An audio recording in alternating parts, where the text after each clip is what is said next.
Tom sat in his car outside the restaurant for a good 10 minutes, gripping the steering wheel like it was the only thing keeping him grounded. His phone buzzed again. Another encouraging text from his buddy Kevin. "You got this, man. Just be yourself. Be himself." That was the problem. Tom didn't even know who that was anymore. 4 years. It had been 4 years since he'd sat across from a woman at a restaurant and tried to make conversation that didn't revolve around parent-teacher conferences or grocery lists. 4 years since his whole world turned upside down in a single phone call that started with, "I'm so sorry to inform you." His 7-year-old daughter Lily had been the one who finally pushed him over the edge. Last week, she'd come home from school and asked why all her friends had moms and dads who went to dinner together. But Daddy never went anywhere except work and home. The innocent question hit him harder than any lecture from his friends ever could. So here he was. Saturday night. 7 o'clock. About to walk into Giovanni's Italian restaurant to meet someone named Rachel, who apparently worked 2 buildings over from his accounting firm and loved hiking and old movies. At least that's what Kevin had told him when he'd practically forced Tom to agree to this blind date. Tom checked his reflection in the rearview mirror one more time. The gray at his temples seemed more pronounced under the parking lot lights. When did that happen? He straightened his tie, took a deep breath, and finally opened the car door. The restaurant was one of those places with dim lighting and candles on every table. Soft jazz played in the background. Couples sat close together, laughing and sharing plates of pasta. Tom felt like an alien who'd landed on the wrong planet. "Reservation for 2 under Kevin's name," he told the hostess, his voice sounding strange even to himself. She smiled warmly and led him to a table by the window. "Your date hasn't arrived yet. Can I start you with some water?" Date. The word felt foreign. Tom nodded and sat down, immediately regretting choosing the seat facing the door. Now he'd have to watch her walk in, probably know it was her before she even reached the table, and have those awkward few seconds of standing up and deciding whether to shake hands or hug or just do an uncomfortable wave. He checked his phone. 7:02. Not late. He was just early.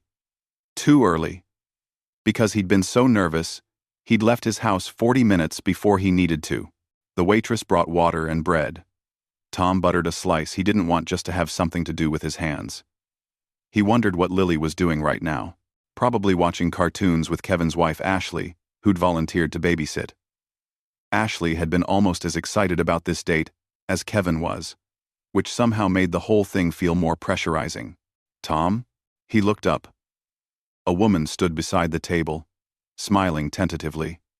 She had kind eyes and dark hair pulled back in a simple ponytail. She wore jeans and a nice blouse. Nothing too fancy.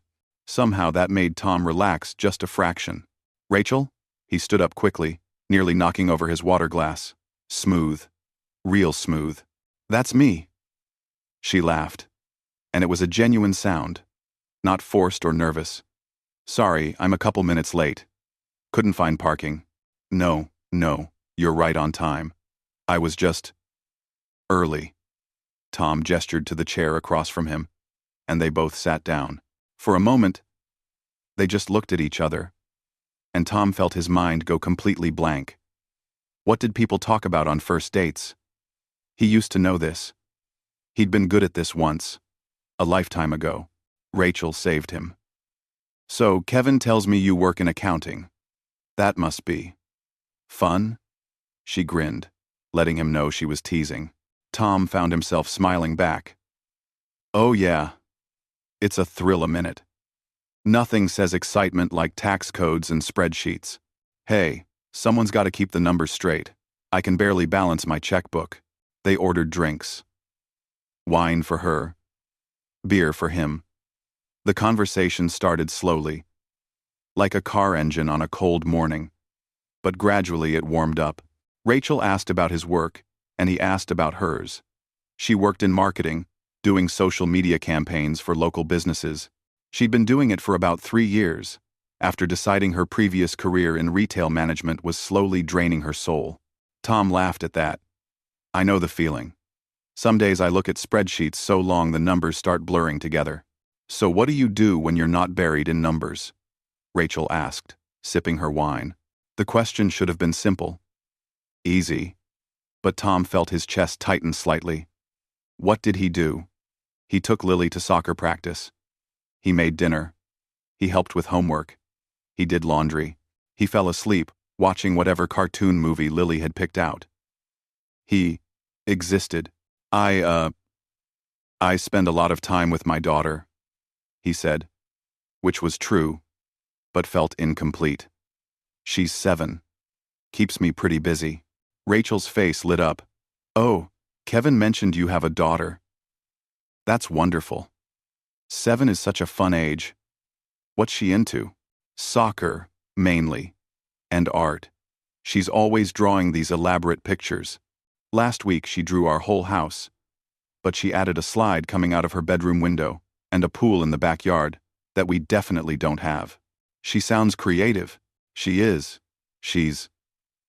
Tom paused, feeling emotion rise in his throat unexpectedly. She's pretty amazing, actually. The waitress came to take their dinner order, and Tom was grateful for the interruption.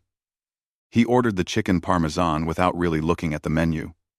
Rachel got the seafood pasta. Afrin. As the waitress walked away, Rachel leaned forward slightly. So, I have to ask. How long have you been doing the single dad thing? Kevin was a little vague on the details. There it was. The question he'd been dreading since he walked in. The question that always came up. One way or another. And always made everything complicated. Tom took a long drink of his beer. About 4 years now. Rachel nodded, her expression open and curious. The restaurant noise seemed to fade into the background. Tom heard his own heartbeat in his ears. His hands wrapped around the beer bottle, needing something solid to hold on to. This was the moment. The moment where he had to say it out loud to someone new. Someone who was looking at him with interest and warmth. Someone who'd been making him feel almost normal for the past 20 minutes. He opened his mouth, but the words stuck in his throat like broken glass. Rachel's smile faltered slightly, and concern flickered across her face. Tom? Are you okay? He wasn't okay. He hadn't been okay for 4 years. But he forced himself to meet her eyes and speak the truth that never got easier to say, no matter how many times he said it.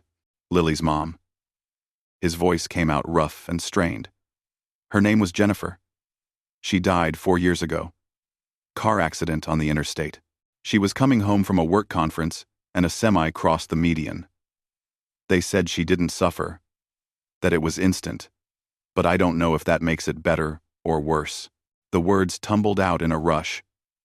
And suddenly, Tom was back in that hospital waiting room, holding 3-year-old Lily, having to explain to her why mommy wasn't coming home, watching his baby girl's world shatter while his own crumbled around him. Rachel's hand moved across the table, and Tom realized his eyes were wet. The silence that followed felt like it stretched for hours, though it was probably only a few seconds. Tom watched Rachel's face change as his words sank in. The casual curiosity disappeared, replaced by something deeper. Sadness. Understanding. Maybe pity. He hated that last one most of all. I'm so sorry, Rachel said softly. Her hand was still halfway across the table, hovering in that space between them. I had no idea. Kevin didn't tell me. I asked him not to, Tom admitted, wiping his eyes quickly with his napkin. I didn't want that to be the first thing you knew about me. The widower. The tragic, single dad. I wanted to just be. A guy at dinner. Rachel pulled her hand back, giving him space. You are just a guy at dinner. A guy who's been through something terrible. Tom let out a shaky breath. Sorry. This isn't exactly first date conversation, is it? I bet you're already planning your escape route. I'm not going anywhere, Rachel said. And something in her voice made Tom actually believe her. Unless you want me to? He shook his head. The waitress appeared with their food, sensing the heavy mood at the table, but professionally pretending not to notice. She set down the plates with a gentle smile and disappeared again. Tom stared at his chicken parmesan. His appetite had vanished, but he picked up his fork anyway. Somehow, the simple act of cutting into the chicken felt grounding. Normal. "Can I ask what happened?" Rachel said carefully. "Or would you rather talk about something else?" Tom surprised himself by wanting to talk about it. Usually he avoided the topic, gave people the bare minimum, and changed the subject. But something about Rachel's genuine concern made him feel like maybe, just maybe, he could let some of it out. "It was a Tuesday," he started, his voice steadier now. Jennifer had been at a conference in Chicago for 3 days. Marketing conference. Actually, she texted me that morning saying she'd be home by dinner. Lily was so excited. She'd made this welcome home card with crayons, covered it in glitter, made a complete mess of the kitchen table. Rachel listened without interrupting, her food forgotten. I got the call around 2 in the afternoon. I was at work, staring at a spreadsheet, and my phone rang. Unknown number. Almost didn't answer it. Tom paused, pushing food around his plate. "Sometimes I wish I hadn't. Like maybe if I didn't answer, it wouldn't be real." "How did you tell Lily?" Rachel asked gently. That was the question that still gutted him. "I didn't know how. She was 3. How do you explain death to a 3-year-old? I picked her up from daycare, and she was so happy, asking when Mommy would be home. I just held her and cried. She got scared because she'd never seen me cry before.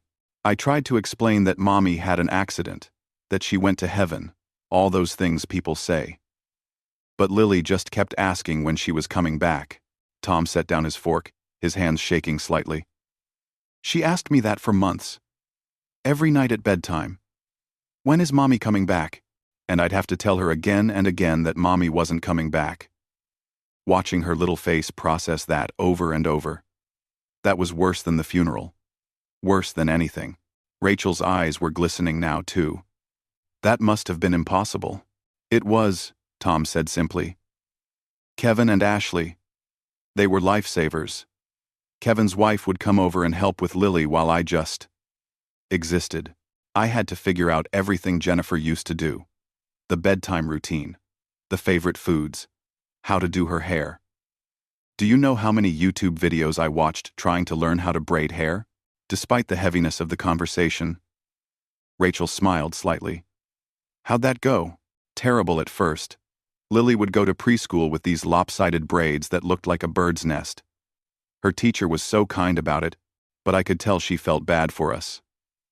Eventually, I got better. Now I can do a French braid in under 5 minutes. Never thought that would be a skill I'd need. They're man. When Jane is here." Tom took a drink of his beer, surprised to find it was almost empty. When had that happened? "Sorry, I'm completely killing the mood here. This is supposed to be a fun evening, and I'm over here having a therapy session." "Stop apologizing," Rachel said firmly. "You're not killing anything. This is real. This is your life. If we're going to sit here and get to know each other, I'd rather know the real stuff than make small talk about the weather." Something in Tom's chest loosened a little. Most people don't know what to say when they find out. They get uncomfortable. Start treating me different. What do you want them to say? Tom considered that.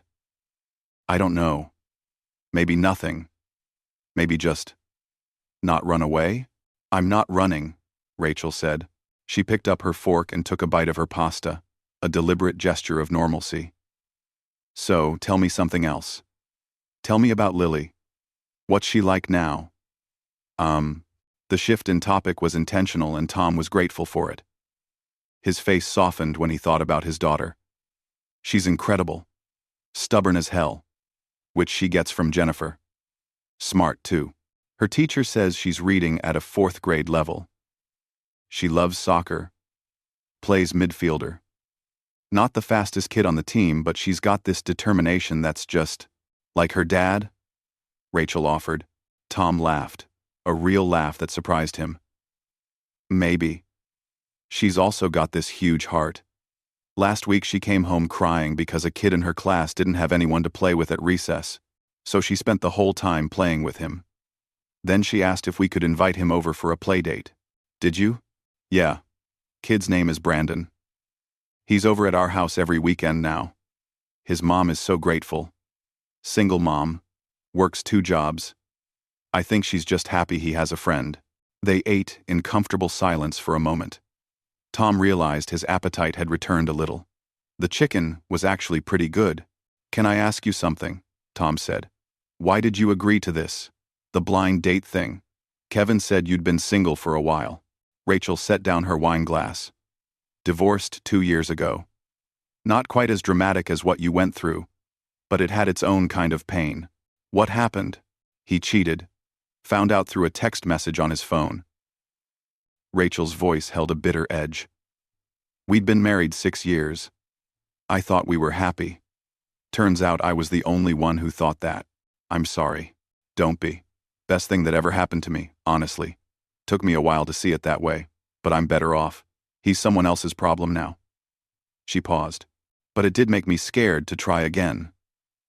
Scared to trust someone, Tom nodded. I get that. Different reasons, but same fear. So why did you say yes to tonight? Rachel asked. Lily, Tom answered immediately. She asked me why I never go anywhere. Why I don't have someone special, like her friends' parents do. And I realized, she's watching me, learning from me. If I spend the rest of my life hiding from the possibility of getting hurt again, what am I teaching her? That love isn't worth the risk? Rachel was quiet for a moment, her expression thoughtful. That's a good reason. The waitress appeared again, clearing their plates. Can I interest you folks in dessert? We have an amazing tiramisu tonight. Tom looked at Rachel, a question in his eyes. She smiled. I could go for some tiramisu. Make it 2, Tom told the waitress. As they waited for dessert, the conversation drifted to lighter topics. Rachel told him about her disaster of a first apartment after the divorce, with the leaking ceiling and the neighbor who played drums at 2 in the morning. Tom shared stories about Lily's recent obsession with becoming a veterinarian. Despite being terrified of the neighbor's chihuahua, they laughed. Actually laughed. And for the first time in 4 years, Tom felt something he'd thought was gone forever. Not happiness exactly, but maybe the possibility of it. Like a door he'd nailed shut was opening just a crack, letting in a sliver of light. Tom didn't expect Rachel to call the next day, but she did. Around noon, while he was making Lily a grilled cheese sandwich, his phone buzzed with an unknown number. Hi, it's Rachel, from last night. In case you already forgot about me, she said with a nervous laugh. Tom felt himself smiling as he flipped the sandwich. I definitely didn't forget. I was thinking. There's this art festival in the park next Saturday. Live music, food trucks, local artists. I thought maybe you and Lily might want to go? No pressure. Just seemed like something she might enjoy. The invitation caught Tom off guard. Not just asking him out again, but including his daughter. Most people would have suggested another dinner. Just the 2 of them. But Rachel was jumping straight into his real life. Yeah, he said, surprising himself with how quickly he answered. That Saturday, Tom changed his shirt 3 times before Lily finally rolled her eyes at him. Daddy, you look fine. Can we go now? The park was crowded with families, couples, and dogs on leashes. Lily spotted Rachel immediately and waved with the kind of enthusiasm only 7-year-olds could muster. Rachel waved back, walking over with 2 cups of lemonade. I got you this, she said to Lily, handing her one. Hope that's okay? Lily looked up at Tom for permission. He nodded, and she took the cup with a shy, thank you. They spent the afternoon wandering between booths. Lily dragged them to a tent where a woman was teaching kids how to make pottery. Rachel sat right down next to her in the grass, not caring about the dirt, helping Lily shape a lopsided bowl that she declared would be for her dad's keys. Tom watched them from a few feet away, his heart doing something strange in his chest. Rachel asked Lily questions about school, about soccer, about her drawings, not in that fake way adults sometimes talk to kids, but like she was genuinely interested. And Lily, who was usually shy around new people, chatted away like they'd been friends forever. "Your daughter's amazing," Rachel said later, as they sat on a blanket eating tacos from a food truck. Lily had run off to watch a puppet show nearby, still visible, but out of earshot. "She is," Tom agreed. "I got lucky with her. She got lucky with you too. Not every dad would have handled what you went through and still shown up for their kid the way you do." Tom felt heat rise in his face. He wasn't used to compliments. "I just do what any parent would do." "No," Rachel said firmly. "You do more than that. Trust me. I've seen divorced dads who barely remember their custody weekends. You're raising her alone and she's happy and confident." Over the next few weeks, the three of them fell into an easy rhythm. Rachel came to Lily's soccer games, cheering louder than anyone else on the sidelines. She joined them for pizza nights, where Lily would show off her latest drawings, and Rachel would praise every single one. She taught Lily how to make friendship bracelets one afternoon, and Lily made her one with pink and purple beads, which Rachel wore every time Tom saw her after that. Tom found himself texting Rachel throughout the day. Stupid things. A funny sign he saw. A joke Lily told that made no sense, but was hilarious anyway. Rachel always texted back, and their conversations would stretch for hours. 2 months in, Kevin pulled Tom aside at work. "So, you and Rachel seem pretty serious." Tom shrugged, but he couldn't hide his smile. "Maybe. It's been really good. Easy, you know? She gets it. Gets me. Gets Lily. I'm happy for you, man. You deserve this." That weekend, Rachel invited them to her family's barbecue. Her parents lived about an hour away, in the suburbs. Big house with a huge backyard. Tom felt nervous driving up, like he was about to meet his girlfriend's parents in high school all over again. "They're going to love you," Rachel assured him as they walked up to the front door. Lily held Tom's hand on one side and Rachel's on the other, swinging between them. Rachel's family was loud and warm and overwhelming in the best way. Her dad, Richard, immediately put Tom to work at the grill, asking about his preference for burgers versus hot dogs. Her mom, Patricia, swooped Lily up and introduced her to Rachel's nieces and nephews, who were running around the yard with water guns. Within minutes, Lily was soaked and laughing, chasing the other kids without a trace of her usual shyness. "She fits right in," Rachel said, coming up beside Tom with a beer for him. "Yeah, she does." Tom watched his daughter, feeling that bittersweet ache he sometimes got. Jennifer should be here to see this, to see how brave and social their little girl had become. The afternoon passed in a blur of food and laughter and lawn games. Tom found himself relaxing, trading stories with Rachel's dad about their daughters, listening to her mom talk about her garden. It felt normal. It felt like family. Then, as Tom was helping clear plates in the kitchen, Patricia caught him alone. She was rinsing dishes at the sink, and Tom brought over a stack from the dining room. "Thank you, dear," she said, taking them from him. Then she paused, turning to face him with a kind but serious expression. "Can I say something to you? Mother to mother, so to speak?" Tom felt his stomach tighten. "Sure. Rachel's been through a lot. The divorce really hurt her. Took her a long time to trust again. To put herself back out there." Patricia dried her hands on a towel, choosing her words carefully. "She really likes you. I can see it.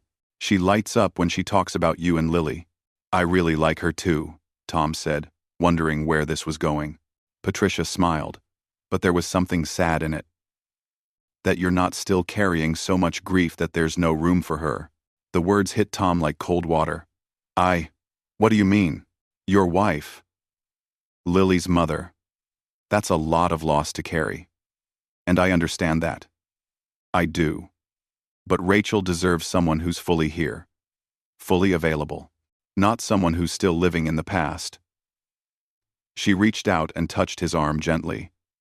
"I'm not trying to be cruel. I'm trying to protect my daughter. She's already had her heart broken once." Tom stood there, frozen. He wanted to argue, to say that he was over it, that he'd moved on. But had he? Really? I should get back outside, Patricia said, patting his arm once more before leaving him alone in the kitchen. Tom stared at the stack of dirty plates, his mind spinning. He thought about Jennifer, about the photo on his nightstand, that he still said goodnight to sometimes, about how he still couldn't bring himself to move her clothes from the closet, about how sometimes he'd catch himself starting to tell her about his day before remembering she wasn't there. Was Patricia right? Was he being unfair to Rachel by dragging her into his grief? The rest of the barbecue passed in a fog. Tom smiled and nodded at the right times, but his mind was elsewhere. Rachel noticed immediately. "You okay?" she asked as they drove home, Lily asleep in the back seat. "Yeah, fine. Just tired." But it wasn't fine. That night, after tucking Lily into bed, Tom sat in his living room staring at the wedding photo on the mantel. Jennifer smiled back at him, frozen in that perfect moment before everything fell apart. He pulled out his phone and started typing a text to Rachel. Deleted it. Started again. Deleted it again. Over the next week, Tom found himself pulling back. He responded to Rachel's texts, but slower, less enthusiastically. He canceled their dinner plans, claiming work was busy. He made excuses about Lily having too much homework to hang out that weekend. Rachel knew something was wrong. She called him one evening after Lily was in bed. "Tom, what's going on? Did I do something wrong?" No. You're perfect. It's not you." "Then what is it?" Tom sat in the dark living room, the phone pressed to his ear, and felt words building up in his throat that he didn't want to say. Words that would protect Rachel from his mess. Words that would push away the best thing that had happened to him in 4 years. "I think we need to slow down," he finally said. "Maybe take a break." The silence on the other end of the line was deafening. "A break?" Rachel repeated, her voice flat. "Tom, what happened? Things were good. Really good. I know. But Lily's getting really attached to you. And I don't know if I can do this. If I'm ready. If I'm being fair to you." "Let me decide what's fair to me," Rachel said, frustration creeping into her voice. "Talk to me. What's really going on?" But Tom couldn't find the words. How could he explain that he felt like he was betraying Jennifer every time he laughed with Rachel?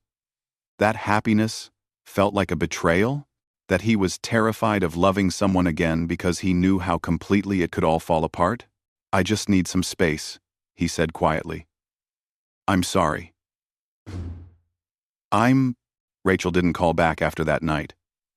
Tom told himself that was for the best. He'd done the right thing, protecting her from his mess. That's what he kept telling himself as he went through the motions of his daily routine. But Lily noticed immediately. "Where's Rachel?" she asked the next Saturday morning, looking up from her cereal. "I thought she was coming to my game today." Tom felt his chest tighten. "She's busy today, sweetie." "Oh," Lily pushed her cereal around in the bowl. "Is she coming over for pizza night?" "Not this week." Lily's face fell. She didn't ask any more questions, but Tom could see the wheels turning in her 7-year-old brain. She'd gotten attached, just like he'd feared. And now he'd have to watch his daughter lose someone else she cared about. At the soccer game, Tom stood on the sidelines alone. The spot where Rachel usually stood felt glaringly empty. Lily played half-heartedly, missing passes she'd normally catch easily. After the game, she walked to the car without her usual post-game chatter. Kevin showed up at Tom's door that Sunday with coffee and a knowing look. "Ashley told me to come check on you," he said, walking past Tom into the living room, without waiting for an invitation. Tom sank onto the couch. "I ended it." "Well, I said we should take a break." "Why would you do that?" "You were happy. Like, actually happy. First time in years." "That's the problem," Tom said, running his hands through his hair. "Her mom said something at the barbecue. Asked if I was really ready for this. If I had room for Rachel, or if I was still too stuck in the past." Kevin set down his coffee cup hard. "And you listened to her?" Tom, Come on. She had a point, Kev. I still have Jennifer's clothes in the closet. I still can't sleep on her side of the bed. Sometimes I catch myself thinking about telling her something before I remember she's gone. How is that fair to Rachel? It's been 4 years, not 40. Nobody expects you to completely erase Jennifer from your life. She's Lily's mom. She was your wife. That doesn't just disappear because you're dating someone new. Tom shook his head. You don't get it. Every time I'm with Rachel and I'm happy, I feel guilty. Like I'm betraying Jennifer. Like I'm supposed to be sad. Forever. Kevin leaned forward, his voice firm. Do you think Jennifer would want that?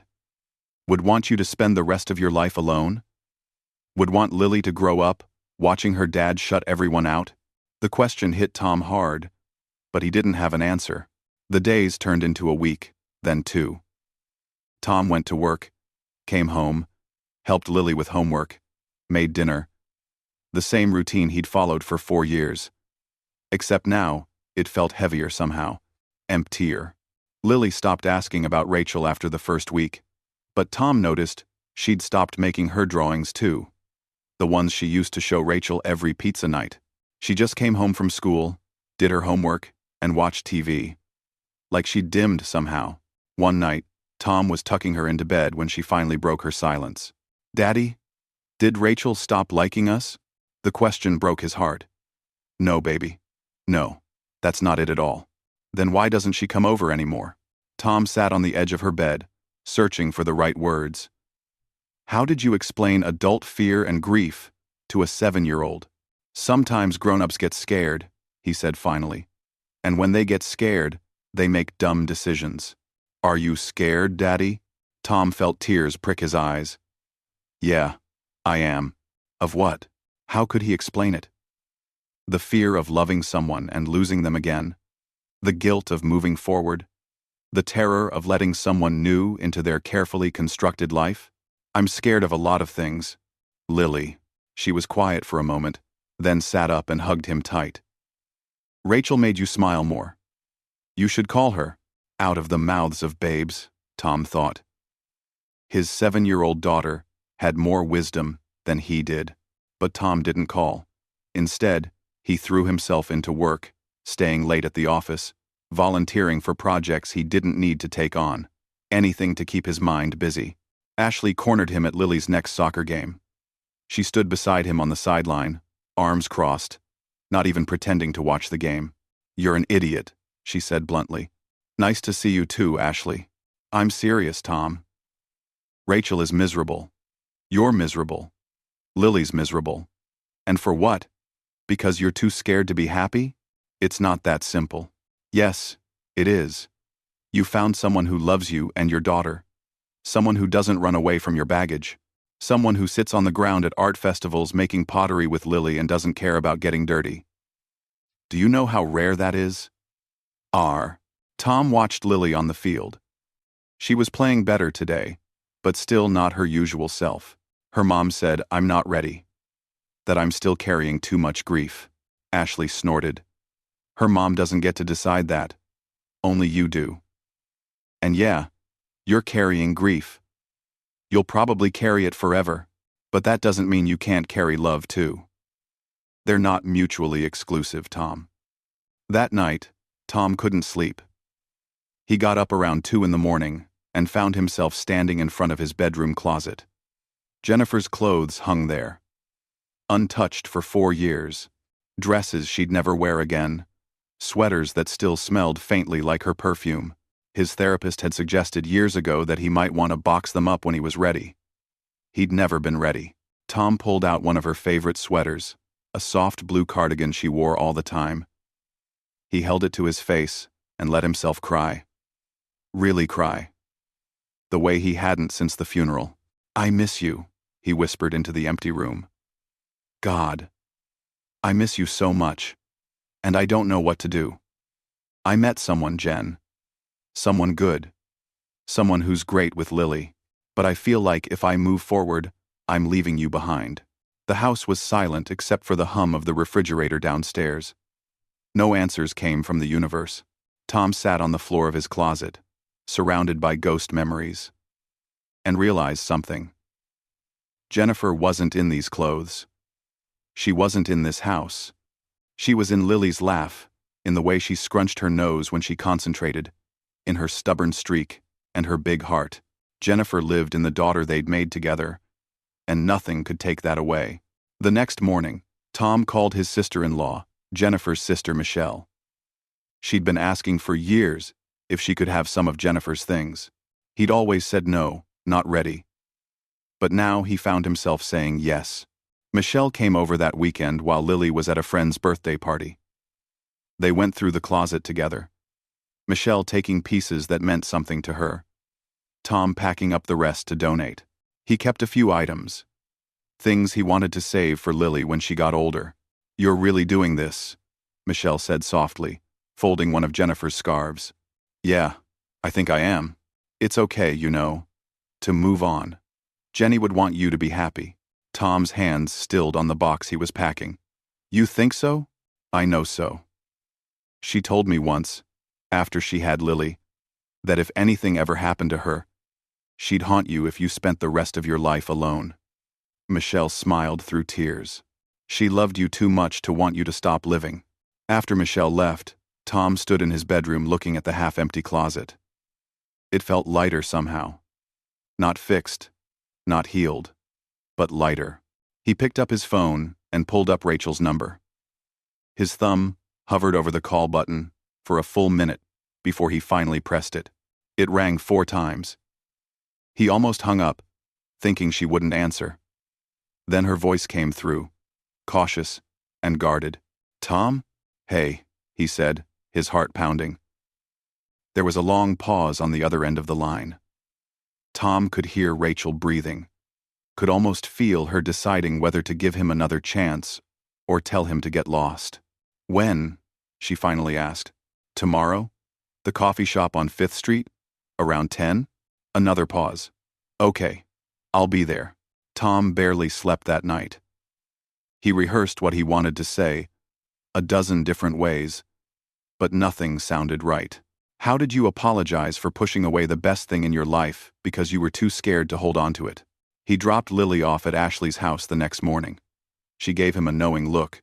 "Go get her, Dad," she said. And Tom realized Kevin must have told her what was happening. The coffee shop was quiet on a Sunday morning. Rachel was already there when he arrived, sitting at a corner table with a cup in front of her. She looked tired, like maybe she hadn't been sleeping well either. She wore the friendship bracelet Lily had made her. Tom noticed. That small detail gave him hope. "Hi," he said, sliding into the seat across from her. "Hi." Rachel's voice was neutral, careful. Tom ordered a coffee he didn't really want, just to give himself a moment to gather his thoughts. When the waitress left, he looked at Rachel and found her watching him with those same kind eyes that had made him feel safe that first night at the restaurant. "I'm sorry," he started. "I'm so sorry for how I handled everything. For pulling away without really explaining. You didn't deserve that." Rachel wrapped her hands around her coffee cup. "What happened, Tom? Things were good. Really good. Then suddenly you just shut down. Your mom said something to me at the barbecue. About how I was still carrying too much grief. About whether I had room for you." Tom took a breath. And she was right. I was stuck. I am stuck. But not in the way she thought. "What do you mean?" Tom struggled to find the words. "I thought moving forward meant leaving Jennifer behind. Like, if I was happy with you, it meant I didn't love her anymore. That I was betraying her memory. Betraying what we had." Rachel's expression softened slightly. "Tom, let me finish," he said gently. "I've spent 4 years trying to be both parents to Lily. Trying to keep Jennifer alive for her through stories and photos and traditions. And somewhere along the way, I convinced myself that being sad was how I honored her. That if I stopped grieving, I'd be erasing her." The coffee shop door chimed as someone else came in, but Tom barely noticed. His focus was entirely on Rachel. "Then you came along," he continued. "And you made me laugh. Made Lily laugh. You fit into our lives so easily. so naturally. And that terrified me. Because if I let myself be happy with you, what did that say about my love for Jennifer? Rachel reached across the table, her hand stopping just short of his. What changed? Lily, actually, and Ashley, and Kevin, and Jennifer's sister. Tom let out a shaky laugh. Basically, everyone in my life told me I was being an idiot in their own way. But it was Lily who really got through to me. She said, "You made me smile more." And I realized she was right. I've been so focused on protecting her from loss that I forgot to show her it's okay to love again after you've been hurt. Tom finally reached out and took Rachel's hand. She didn't pull away. "I cleaned out Jennifer's closet last week," he said quietly. "First time in 4 years. Gave her sister some things. Donated the rest. Kept a few pieces for Lily when she's older. And you know what? The house didn't fall apart. Jennifer's memory didn't disappear. Lily still talks about her mom every day. Nothing changed except I finally let go of the physical stuff I was clinging to." "Tom, I never expected you to erase her from your life," Rachel said, her voice thick with emotion. "She's Lily's mother. She's part of your history. I would never want you to pretend that didn't exist. I know. I know that now. But I was too scared to see it." Tom squeezed her hand. "Your mom asked me if I was really ready for this. If I had room for you. And I've been thinking about that question non-stop. And?" Rachel's voice was barely a whisper. Tom took a deep breath, knowing this was the moment that mattered. The moment that would either rebuild what they'd had or end it for good. "Can I ask you something first?" he said. "It's going to sound weird, but I need to ask." Rachel nodded, her eyes searching his face. "Do you think Jennifer would want Lily to grow up watching me be alone? To learn that loving someone and losing them means you stop living?" The question hung in the air between them. Rachel's eyes filled with tears, and Tom felt his own vision blur. "No," Rachel said softly. "I don't think any parent would want that for their child." "Neither do I," Tom said, his voice cracking. "I've been teaching Lily that it's safer to close yourself off than risk getting hurt again. That's not the lesson I want her to learn. That's not the life Jennifer would want for either of us." The tears finally spilled over, running down Tom's face.